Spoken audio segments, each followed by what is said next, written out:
look big in this. My presentation tonight is my spin on feminism. When Jill asked me about speaking tonight, it was an interesting thought process in my mind. My background before I started competitive edge is that I'm actually a certified heavy equipment operator. So I joke about hanging that certification in my office rather than any of the business certifications I have. And that's because I think it's important to honor our journey, where we came from, and what makes us who we are today. International Women's Day, so exciting. I feel so honored, and I know that's a common theme this evening, but I feel so honored to be here with you. It was an interesting process, like I said, to come up with my message, because I think my view on feminism, equality, and where we are, and going bold with the change, which is this year's theme, might be slightly different. I think we've come really far, and I think we've done so well with making sure that women have a say, we're recognized, and we can celebrate our successes. But I'd like to have a bit of a conversation tonight about the next bold steps. Two things that I think are key to us being bold as women, and also making sure that when we're talking about what we're going to do as part of this movement, we're gentle and reasonable with ourselves as well.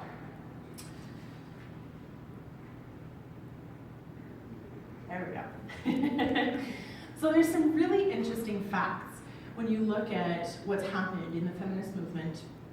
You know, there's all kinds of statistics, and over the last 40 years, there's been so much change. There's so many more households and families that have dual incomes, and it's harder and harder to support a family nowadays with just a single income. So there's so many interesting things about all of that. And you guys can research, you guys can read so many articles on the internet, just like I did, and just like I thought about when I was preparing for tonight. But one of the things that I think is most important is that with everything that we've done and everywhere that our society has gone to now, there is so much pressure. There's pressure on us as women, there's pressure on us as a society, there's pressure on us in the community, there's so much pressure. And then when you think about the pressure that we put on ourselves in addition to that, that's really what I want to focus on tonight.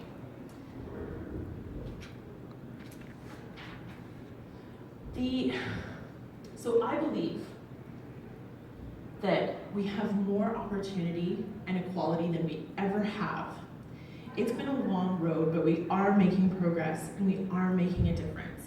Not just in creating gender equality, but also creating environments that are inclusive for all of us. And that is so important. I think society is catching up.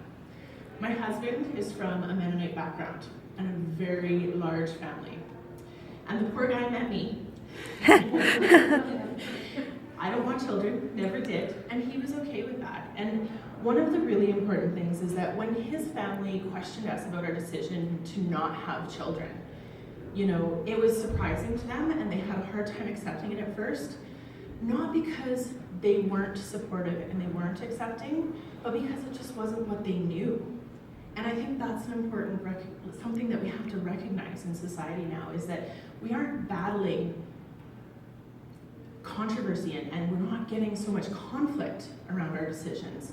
We're just having to explain our choices, and we have that opportunity, and I think it's an easier road than some of the women before us had. I don't know if any of you guys watched the Super Bowl. Possibly not in this crowd. But Lady Gaga did the halftime show. And it was incredible. She did amazing things. She was jumping off roofs and costume changes in the middle of a crowd, amazing. One of the things that I was super impressed with is there was so much social media. Within minutes, there were hundreds of thousands of comments and posts about Lady Gaga and what she was doing. What was so incredibly disappointing was that so many women were shaming her and body shaming her because this little roll right here, it was sticking out. Mine sticks out all the time. And that's what people chose to focus on. Rather than this incredible performance and this amazing voice and all of the things that she was doing, they focused on that little ounce of fat that hung out. And that pressure that we put on ourselves. And it wasn't men doing it, it was women doing it to her. That pressure that we put on ourselves. That's, I think, what we have to focus on changing next, ladies. We can boldly change our perceptions. When we look at things, when we process things, we look at it through our own experiences and through our own perspective. So whether we're looking at this evening, the conversation that's happening across the hallway, whatever we're looking at, we choose whether we're looking at it through our perspective or our glasses of self-doubt, the self-doubt we feel about ourselves, whether we're looking at it through the glasses of joy, the rose-colored glasses. We get to choose that, and I think that's what we can focus on, because those perspectives, choosing to focus on the performance rather than the body, those perspectives, those choices, building women up rather than tearing them down is what I think we need to focus on next. So in choosing, just plug this back in. Maybe. All right, can I speak loud enough for you? So in choosing, we get to strive for progress and not perfection. Thank you. So there's two main tools that I think we can really, thank you, my lifesaver. There's two tools that I think we can really focus on when we take our next steps and make that next bold change. Success and balance. There's the quote here from Sheryl Sandberg, and Sheryl Sandberg is the COO of Facebook, so just to prove that I'm not against Facebook, I love keeping track of my recipes on there. But she said that she has one of my favorite definitions of success, and the reason I like it so much is because she talks about making the best choices we can and accepting them. We have to accept our choices as women. We have to honor them, embrace them, and celebrate them. And it's not the men holding us back. It's our own ability to accept the choices that we make. Then we have balance. And I don't know if you've heard of Michael Hyatt. Yes, he is a man, I'm sorry, but he does have the best definition of balance that I've come across in a really long time. He talks about that balance is giving not equal, but appropriate attention to each of the categories of our lives. And I think that's one of the areas we struggle with as well. We feel that if we're focusing on one aspect of our lives, if we're focusing on family, then maybe we're sacrificing our spirituality. If we're focusing on our relationship, then maybe we're focusing not enough on our career. If we're focusing on our career, then heaven forbid we drop the ball in one of the other areas. Balance, we hear all of this about work-life balance, and I hear about it from my staff and the struggles, and the struggle is real. I get that. But we have to keep in mind that we're the ones who give ourselves permission, and we have to give ourselves that permission to focus on different areas. There's different areas, there's not just two, it's not just work and life. There's a lot of aspects to our lives, there's a lot of aspects to us as women that we need to make sure we're celebrating as well. These two concepts, success and balance, are what I'd like to invite. I've got a few women here tonight that I would like to invite up to help me discuss some of the challenges with success and balance, how we determine it, how we define it, and all of that. So firstly, in our panel, Sheena is the librarian at Grand Prairie Regional College. She loves being a part of this community. And like most librarians, she is a jack of all trades, with a soft spot for underdogs and an affinity for doing all the things. Sheena, you can join me up here. Cecilia was born in Zimbabwe in a family of 8 children, 7 girls and 1 boy. She graduated from the university there in 2000 with a joint honors in religion and philosophy. She taught high school history and religion, then moved to Canada 16 years ago. I also happen to know she has a couple other degrees under her belt.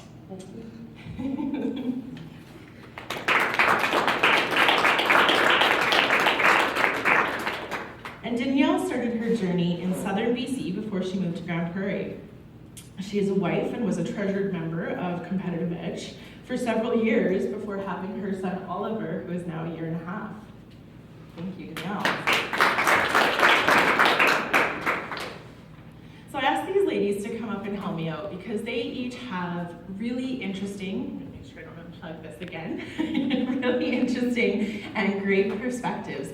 They come from different stages of life. So ladies, if you wouldn't mind, would you tell everybody what stage you're at in life, a little bit of your background, all of that? Sure. I'm Danielle. I am a stay-at-home mom now. I'm 27. Oh, my son is 1.5. His name is Oliver. And a crazy handful. I'm Cecilia, and I think life just began for me, because they say life begins at 40, so I've been waiting for a long time. I hope I haven't missed the bus. Really have been focusing on career, and I don't have kids yet, so I hope that's not too late. Is it late? Okay. Just being happy to be here tonight, so thanks for inviting me. Hi everyone, I'm Sheena. As Emily mentioned, I'm a librarian at GPRC, and it is my first grown-up job, I call it. I'm in my mid-30s. I didn't take the normal track. I took about 10 years off of school before I returned to school at 25, and here I am, GPRC. Single-ish, and up until very recently I was very happily single, but I've just been lucky enough to meet someone quite wonderful, and no kids. So that's essentially my status. But you won't find that on Facebook. Just recipes? Yeah, okay. All right, so the first question I'm going to throw at you is, do you think it's important, particularly as women, that we do have our own personal definition of success? I'm holding the microphone, so I have to go, don't I? I do. I definitely agree that it's important, because for each one of us, success is going to look different, and it's also going to look different depending on what stage of life we're at. And depending on what stage of life we're at, we're going to have different goals.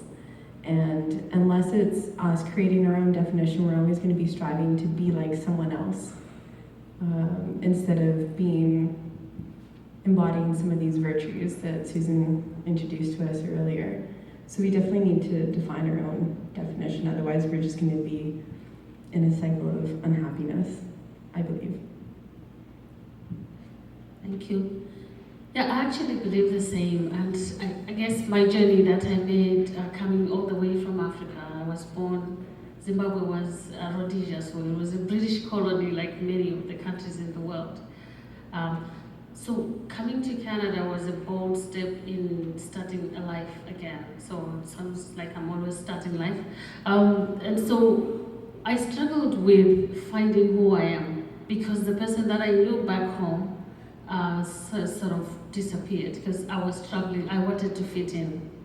So one of the things, because suddenly the concept of who I am, the concept of being a beautiful woman changed. So I found myself having the pressure that you're talking about of being, having long hair, having curls, blue eyes, which has never happened so far. And so I tried that for a long time. And thankfully now, coming back to, no, actually, the person that I am is that original person that I was born as. So beauty in the African concept is fullness. That's why I now have my natural hair cut short, and because I recognize that it's beautiful. And I was reading some of Maya Angelou when she was talking about the phenomenon woman, and she was talking about your curvy lips, your curvy body, and all those things. So that's truly who I am. So why I'm talking about beauty is because success is anchored in who we are. So unless I accept who I am and celebrate that, success is limited for me. And so success, the way I have defined it now, finally, is just doing the things that, so I shared with Kelly, right? In the exercise you gave us. And I said to her, the person that I admire the most in my life is my mom, because of her virtues that she displayed as a woman. I think somebody talked about her mom on the farm, your mom on the farm, so I could relate to that. And so success for me is being that I want to be without the pressure of wanting to be someone else, like you said. So, but I do feel strongly that it stems from believing in the person that I am first. I guess, different stages. Since I was 15, I was working in offices, and, so I was always trying to be this successful. I wanted to deal with people and be around people, and then I got pregnant, I got married, got pregnant, and now I work at being a successful mom, trying to at least, I guess I've been listening to this song today, I Love Myself, and totally going like, geez, like, I've learned to love myself. I pushed a child out, I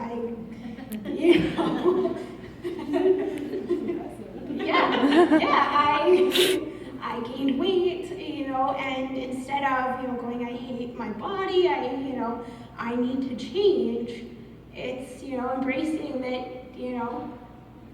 I give life to the world, like I gave this child life, and I can accept that I'm not perfectly skinny and I am beautiful. Mm-hmm. Absolutely.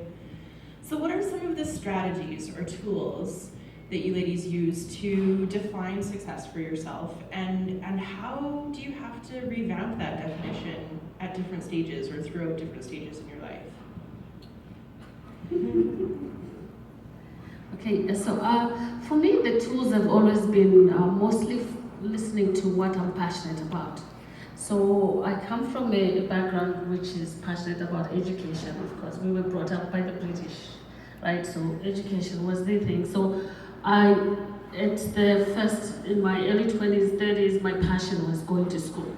So as Emily said, I did go to school, and I did my bachelor's, and I thought, oh, that's not enough. I want to do my master's, and I thought, I still want to do something. And then I did my law degree, and so now I'm thinking, it's high time I know what I want to do when I grow up. I should stop and do something. So that was a passion about career.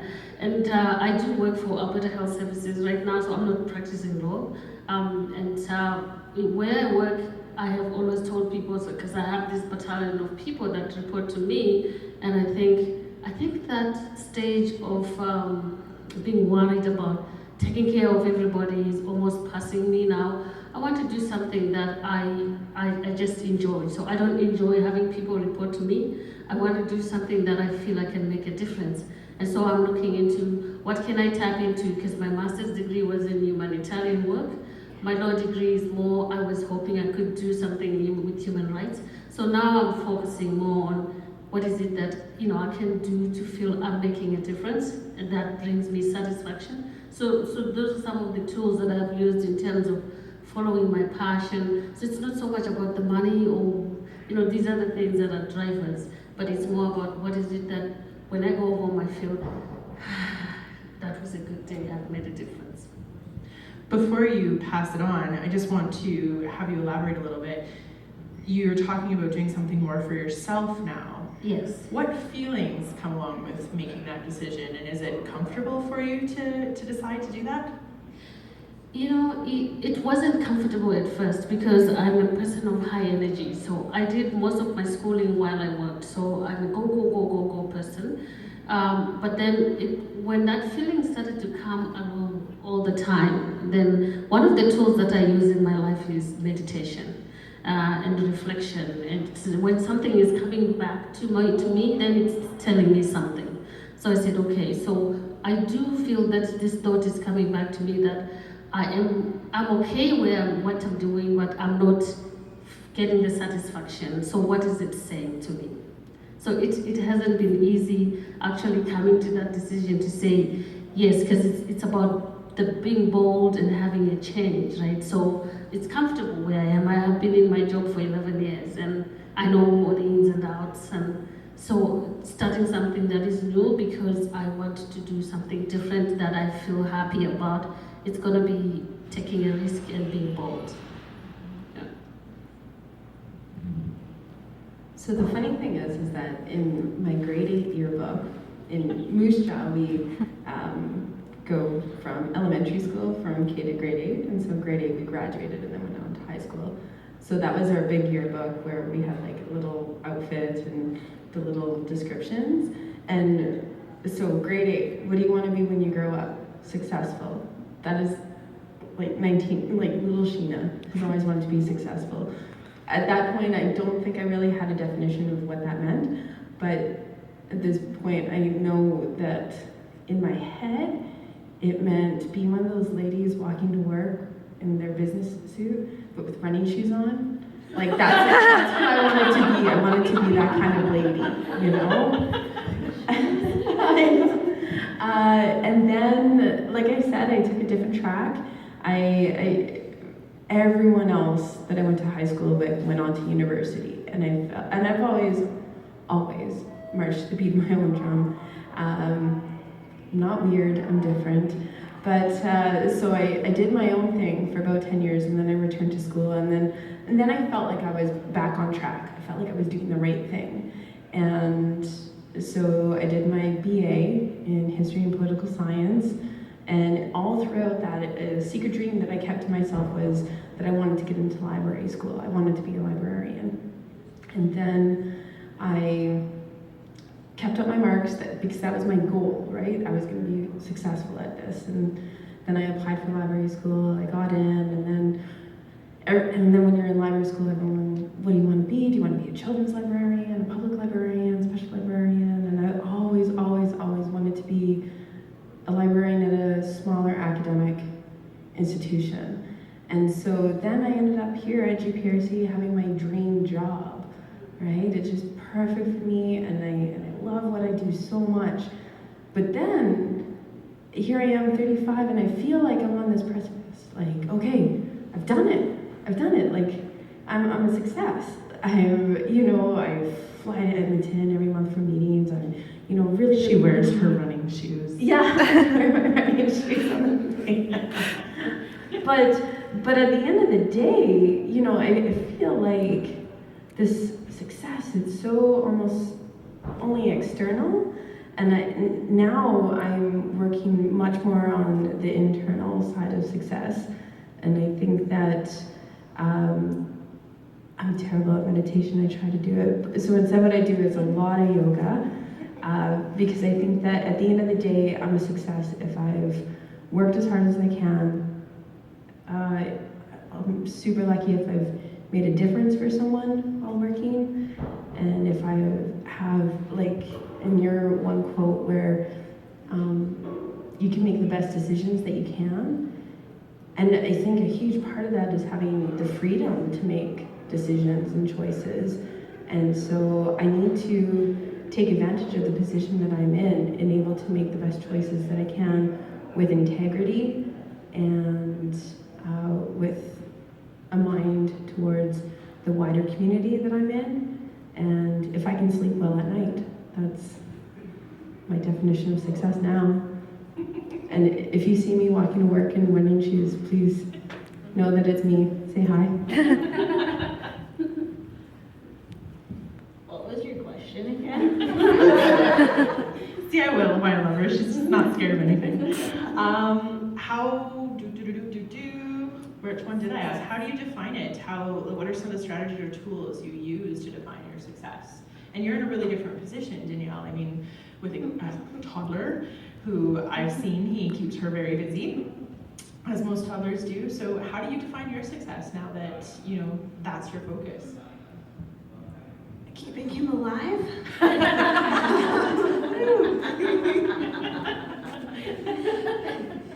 There's definitely, at least in this day and age, there are a lot of challenges for mothers, and people are always, this is how you need to do things, and you have to breastfeed, not formula feed, all those other things, and I don't know, I just keep him alive. That's great, because that was one of my next questions, is how you measure your success, and that is fantastic. So maybe Danielle, talk to us a little bit about balance then, because with that change, I imagine it's probably, I don't have children of my own, but it's probably difficult to maintain balance. It probably totally shifts focus. So how do you maintain balance in your life, and how do you define it? I like a lot of me time. My husband works away, and so he's gone for 2 weeks at a time. And I cherish nap time. and I totally agree with an early bedtime. My son was in bed by 6 o'clock tonight, and that is between 6 and 7 every day. He is in bed, and I get my time to have a bath, read my book, watch my TV shows, and my husband gets home. I've made sure I get to go get my hair done. I can get pedicures. I deserve to have the time for myself, and yeah. Good for you. I can imagine that would be a difficult choice. What about the rest of you? How do you define balance? How do you maintain it? How do you stay on track? Yeah, so for me, I think it's something that has been difficult in terms of achieving balance, and at some point I think, is this actually achievable? But what has helped me personally is I'm a very structured person, so that helps me to do whatever I do, because then my gym time is my gym time, then I can get my energy to do other things.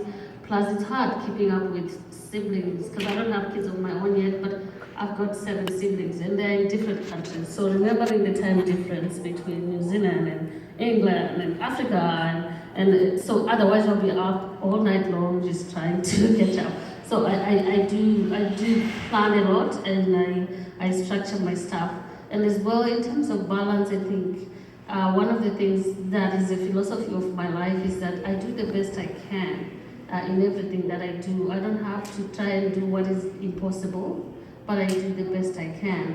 And the other one thing that I wanted to share as well tonight is that sometimes when I meet people and they say, oh, you have so much education, I think one of the things that I've learned in life is that people will not remember how much you know, but they remember you by how you made them feel. And so that's more important to me than the letters behind my name or something like that. So when I do, I truly think about the things, like I said, that make a difference in people. That's what I focus more my energy on. Truthfully, I know when I'm out of balance, when I'm giving in to my vices. So when I'm eating junk food or smoking cigarettes. I shouldn't do that. Or if I'm not sleeping well. So that's when I know that, okay, I need to start taking better care of myself. I need to do some self-care, going to bed early, stuff like that. Awesome, great. Well, I do want to be respectful of the time. In closing, self-love, and you guys addressed that, taking time for ourselves, giving ourselves that permission. I think that is so important, because we are close to the day where it isn't any longer about men versus women. I think we as women have to make sure that we get out of our own way in making sure that happens. We have to stop feeling guilty for taking the time for ourselves. We have to stop feeling guilty for making choices that, you know, maybe some of the other people don't understand, but we have to give ourselves that permission. And there's a big difference between a healthy level of ambition and pushing ourselves to be our best and measuring ourselves against these unrealistic measuring sticks that we see on Facebook. Everybody posts on Facebook what they're happy about, what they want people to know, the best parts of themselves. I don't post the picture where I've got double chins. I post the picture where I had a photographer take it. And then we as women, we look at all of those pictures and we evaluate ourselves against that instead of celebrating everything that we have to offer. And that's what I want us to keep in mind. So in closing, I had a really great slide, talked about leaps and bounds and going, and I'll meet you there. But in closing, I want us as women to have faith and believe in ourselves. I think that we can push ourselves to greatness, but we have to be gentle with ourselves too. And in doing that, we can be bold. Thank you very much.